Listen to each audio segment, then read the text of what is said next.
Hello and welcome to our first ever episode of The Word in Your Home. I'm your host, Darley, and I have amazing guests with me. And what we'll be doing today is to delve into a somewhat controversial topic. Drum roll. Miracles. Now, I personally have heard, different views about miracles. You hear people say that miracles are all staged, miracles don't still happen today. And before we delve into the topic, I want to read what the dictionary says about miracles. So, the Oxford Dictionary says that a miracle is an extraordinary and welcome event that is not explicable by natural or scientific laws and is therefore attributed to divine agency. And we see this happen throughout Scripture, throughout the Bible, where supernatural occurrences happen. In the days of Jesus, we see how he healed, the blind, turned water into wine. And I want to read a scripture. That's Matthew chapter 9, verses 32 to 34.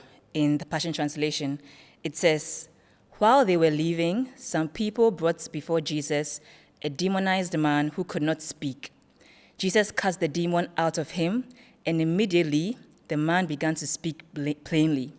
The crowds marveled in astonishment, saying, 'We've never seen miracles like this in all of Israel.'" So we see that, miracles happened in the days of Jesus.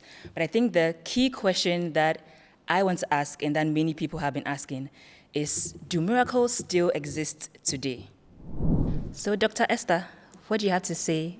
What, from your experience, from your practice and training as a doctor, what do you think, do miracles still happen today? And how do you marry science, medicine, and miracles? Okay, thank you so much. I wouldn't say yes or no as to whether miracles are real or not. I'm just going to give you my knowledge and my experience over the years, and then I guess the audience can decide if it's real or not. So you'd come to understand that in medicine, we medical practitioners appreciate that there are some medical conditions that we can't even put our hands on. First of all, what the cause is. So you would usually say it's idiopathic, which means we don't know the cause. Okay. Now, if we don't know the cause, it automatically means that we can't have a cure for it. Now, for these medical conditions, we would usually just give you medications to manage your symptoms. So if you have a headache, we give you something for the headache. If you have diarrhea, we give you something for the diarrhea. But the actual condition that you have, we can't get rid of it completely. So for some of our patients who have these conditions, we come to see that some of them would make the diagnosis. They would go on some of the medications that are supposed to manage their symptoms. And then some of them would come back. You would check, and then the condition has disappeared. Then you begin to ask yourself, as a medical practitioner, did I misdiagnose this patient? What must have happened? And then you'd ask some of them would tell you, I went for this miracle service, or I went for this prayer meeting, and a prayer was said for me, or I went to fast and pray, and then something miraculous happened. So and you've then had patients like that? Yes, I've had patients like that. For instance, I had this 16-year-old girl who was born with a heart defect. Now, this young girl had gone into heart failure. We were worried that at her age, heart failure is for old people. But because it was not picked up early and no surgery was done for her, she still had a defect and her heart was failing. So we put her on some medications because at the time, her family couldn't even afford the money for the surgery that she needed. So we're just managing the symptoms like we'd usually do. This young lady goes away with her symptoms and the drugs to manage it. She comes back for a review. She looks perfectly fine. Wow. We listen to her heart is fine. We get a scan of the heart. The defect has disappeared. Amazing. Then we begin to ask ourselves, is it that the person who did the scan the first time made a mistake? Is it that we, the doctors, didn't hear well when we listened with our stethoscopes? What exactly happened? Then this young lady goes on to tell us that she was in a prayer meeting where they were healing people, and then she believed that she had been healed. And then after that, she has not taken her medications, and she's perfectly fine. And from what we are seeing, there is nothing wrong with this young lady again. So now we begin to ask ourselves, okay, what really happened? And we can't explain this with science, okay? So it is possible that miracles do happen. For we medical practitioners, we do agree that science and faith are not mutually exclusive. Even a great neurosurgeon, Ben Carson, will tell you that science and medicine are not mutually exclusive, but they are complementary. So we do appreciate that there are some times that medicine has limits. Not everything can be solved with medicine. There are some conditions that we know that no matter what we do for the patient, we can't help them. But sometimes some people have believe in their faith, whatever faith it is they have. They go and they come back looking better than even some of the patients that we've put on some medications. So yes, I do agree that there are some gaps in medicine which we can't explain, and we medical professionals, we know it. Even though we would not accept it entirely or put it out there, we do know that there are some possibilities that we just can't explain with empirical evidence or with science. Look, I like this point that you just made because I think it lays heavily on what I was actually going to speak on. You can't really explain what miracles are without an accurate biblical standpoint on what miracles are. So the man of God, Pastor Chris, gave miracles, the definition for miracles to be an intervention, a supernatural intervention by God, right? That beats human reasoning.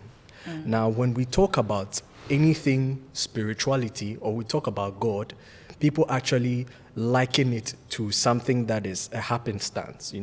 Miracles are things that are, the English word will say fortuitous. It has to happen by luck or by chance. And for someone to believe in God's hand or in miracle is almost as if the person is crazy. There's no logic to it. Yeah. I like what people say, let's look at the numbers or let's look at the science, right? So they try and attribute common sense to things that they can see, and then look at the spirituality of things as something that is not based on common sense. But this is very wrong. It's a very wrong notion because common sense does not even cut out for everything. We don't fly a plane with common sense. And if you look in the Bible is replete with spiritual wisdom that show a spiritual logic.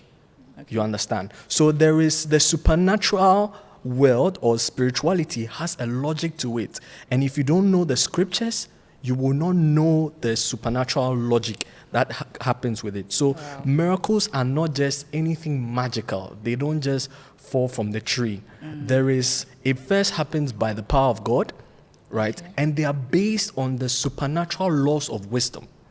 You understand? So if we look into the scripture, we would see most of that part. When people say, let's use common sense, let's use this, and they make it look like, even some Christians actually have this belief, that they believe that, some things follow in a specific order except the things of God, but that is not the case.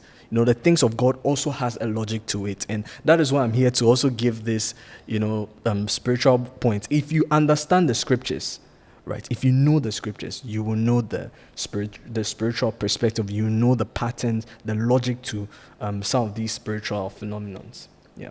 Oh, so Esther, you've told us that you've witnessed miracles yourself. I mean, witnessed some of your patients be Something healed. I couldn't explain medically. Exactly. Yeah. What about you, Gifty? Share with us. I'm a testimony of miracles existing. Living testimony. Yeah, of living miracles. testimony Really? of miracles happening today. And I mean, no one can ever convince me that miracles don't happen because I've experienced one myself. Yeah. And I feel many people don't believe because they don't have sick people around them or they've not been sick themselves to truly understand how significant a miracle is and how important it is. Yes. And I'll say from birth, I really struggled with this condition that caused me to feel dizzy, to feel lightheaded. I feel this intense pain and From birth? yeah, from birth. Wow. This sensation within my feet when I try to walk anywhere. The distance doesn't even have to be so long. I'll just burst into tears by the road because I can't proceed any further. And your friends saw this? It's happened all the time. On my way to write a paper, I would literally get stuck in the middle of the way because I can't continue walking, else I would literally pass out by the road. And did you ever go to see a doctor? Did you get a Yes, diagnosis? I did, but they could never tell me what exactly was the issue. Yeah, they would just say, try walking more, exercise more, do this more. But none of their solutions ever worked until the Friday miracle night. When I came, not even expecting to receive my healing, I came to, support the blind and the lame to receive their miracles. Yeah. You came as a But then, supporter. yeah, as a supporter. But then when I saw the atmosphere, when I saw the healing power of God all around, like the blind seeing, the deaf being able to hear, I realized I had to, connect my faith to this and also receive my healing. And glory be to God, I got healed. I am Wow. healed by the power of God, and I'm so Hallelujah. grateful. Amazing. That's amazing. Okay, so we've heard today how medicine and miracles are not necessarily mutually exclusive, that you've seen in your own practice how illnesses that, medicine could not solve, miracles were able to solve them. We've also heard that miracles are not necessarily magic. People don't have the right understanding of miracles, and there are wisdom or laws to miracles or to spirituality. And once you have an understanding of these laws, you have a better understanding on miracles, how to receive a miracle. Exactly. And we have a living testimony with us who has, received her own personal miracle, who has been healed. And so we can say that miracles do exist in this day. But I would ask that if miracles still exist in this day, why then isn't everyone healed? Why doesn't everyone receive their miracle? Why don't pastors, go around to all the hospitals healing everyone? Because there are so many sick people out there who want to be healed. I'll stop working. You want to be out of work. I tell you, I'll stop working. I see. These are some questions that Yeah. we'll be tackling in the next episode. And if you have any questions or any comments, feel free to drop them in the comment section and we'll be happy to answer them. Thank you.